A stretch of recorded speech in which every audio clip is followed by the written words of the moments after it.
వార్తలకు తిరిగి స్వాగతం. ఆదాయపు పన్ను శాఖకు చెందిన పాన్ 2.0 ప్రాజెక్టుకు కేంద్ర కేబినెట్ ఆమోదం తెలిపింది. ప్రధానమంత్రి నరేంద్ర మోదీ అధ్యక్షతన జరిగిన కేంద్ర కేబినెట్ సమావేశంలో వ్యవసాయం, ఆవిష్కరణలు, విద్య, ఇంధన వనరులు, ఇన్ఫ్రాస్ట్రక్చర్ తదితర రంగాలకు సంబంధించిన కీలక నిర్ణయాలు తీసుకున్నారు. దీనిపై మరిన్ని వివరాలు చూద్దాం. ప్రధానమంత్రి నరేంద్ర మోదీ అధ్యక్షతన సమావేశమైన కేంద్ర కేబినెట్ పలు కీలక నిర్ణయాలు తీసుకుంది. రైతుల్ని ప్రకృతి సేద్యం వైపు మళ్లించడానికి వీలుగా రాబోయే 2 ఏళ్లలో ప్రకృతి వ్యవసాయంపై జాతీయ మిషన్ కింద 2,481 కోట్లు ఖర్చు చేయడానికి కేంద్ర మంత్రివర్గం ఆమోదం తెలిపింది. 2025-26 నాటికి సుమారు 1 కోటి మంది రైతులు 7.5 లక్షల హెక్టార్లలో రసాయనాల రహిత సాగును చేపట్టడానికి నిధులను వెచ్చించనున్నారు. భూసార నాణ్యతను, ప్రజల ఆరోగ్యాన్ని కాపాడేందుకు వీలుగా ఈ నిర్ణయం తీసుకున్నట్లు కేంద్ర సమాచార ప్రసార శాఖ మంత్రి అశ్విని వైష్ణవ్ వెల్లడించారు. 2019-20 నుంచి ప్రయోగాత్మకంగా చేపట్టిన పనులు ఇప్పటికే 10 లక్షల హెక్టార్ల విస్తరించాయన్నారు.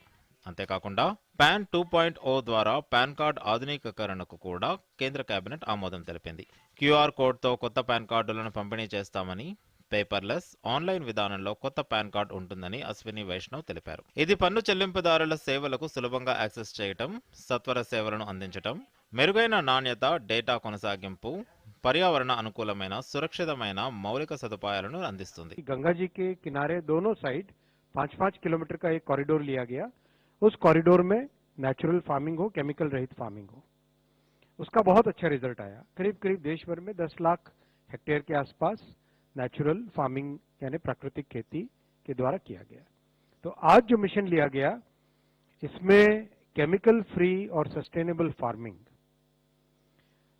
एक मिशन के तौर पे लिया जाएगा और 1 करोड़ किसानों को इसमें कवर किया जाएगा। प्राकृतिक खेती के लिए जो इकोसिस्टम चाहिए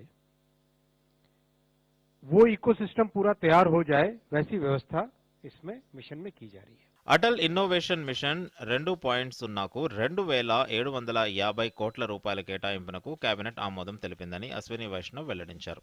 వన్ నేషన్ వన్ సబ్స్క్రిప్షన్ అనే కొత్త పథకానికి 6,000 కోట్ల రూపాయలు కేటాయించాలని కేబినెట్ నిర్ణయించిందని చెప్పారు. పరిశోధన వ్యాసాలు లేదా పత్రికలు పొందడానికి వీలుగా ఈ పథకాన్ని తీసుకొచ్చినట్లు వెల్లడించారు. కేంద్ర, రాష్ట్ర ప్రభుత్వాలకు చెందిన ఉన్నత విద్యా సంస్థలు, పరిశోధన, అభివృద్ధి సంస్థల్లో చదువుకుంటున్న 1.8 కోట్ల మంది విద్యార్థులతో పాటు పరిశోధకులు, అధ్యాపకులకు లబ్ధి కలగనుందని వివరించారు. అరుణాచల్ ప్రదేశ్లో 3,689 కోట్ల రూపాయలతో 2 జల విద్యుత్ ప్రాజెక్టుల ఏర్పాటుకు ఆర్థిక వ్యవహారాల కేబినెట్ కమిటీ ఆమోదం తెలిపిందని అశ్విని వైష్ణవ్ వెల్లడించారు. 30 ऐसे इनोवेशन सेंटर्स बनेंगे जो कि वर्नेकुलर लैंग्वेजेस में होंगे। अपनी मातृभाषा में किसी छात्र के पास कोई आइडिया है तो उस आइडिया को कैसे डेवलप करे, तो वो उसमें भाषा एक बैरियर ना बने, और इसके लिए डिजिटल टूल्स उपयोग में लाएंगे। उसके लिए लिपि करके एक प्रोग्राम है, फिर ट्रांसलेशन के लिए भाषिणी है, इन सब का उपयोग भी उसमें किया जाएगा।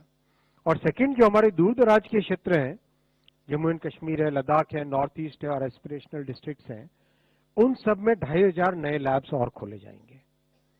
इससे और ज्यादा छात्र इससे जुड़ सकेंगे।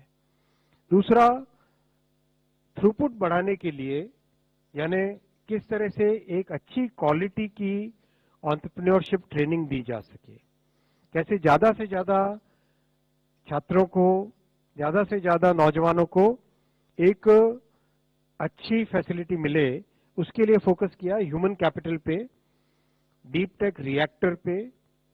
డీప్ టెక్ రియాక్టర్ बहुत ఇంట్రెస్టింగ్ చీజ్ है। మరోవైపు ఏపీలో మరో గ్రీన్ ఫీల్డ్ హైవే నిర్మాణానికి కేంద్ర ప్రభుత్వం గ్రీన్ సిగ్నల్ ఇచ్చింది. విశాఖపట్నం, ఖరగ్పూర్ మధ్య గ్రీన్ ఫీల్డ్ హైవే నిర్మించాలని నిర్ణయించింది. ఆంధ్రప్రదేశ్, ఒడిషా, పశ్చిమ బెంగాల్ను అనుసంధానిస్తూ ఈ గ్రీన్ ఫీల్డ్ హైవేను నిర్మించనున్నారు. దీనికోసం సమగ్ర ప్రాజెక్ట్ నివేదిక రూపొందించేందుకు జాతీయ రహదారుల అభివృద్ధి సంస్థ టెండర్లు పిలిచింది. కేంద్ర ప్రభుత్వం గతిశక్తి ప్రాజెక్టులో భాగంగా దీనిని నిర్మించనుంది. 2025 జూన్ నుంచి పనులు ప్రారంభం కానున్నాయి. Bureau report, Doordarshan news.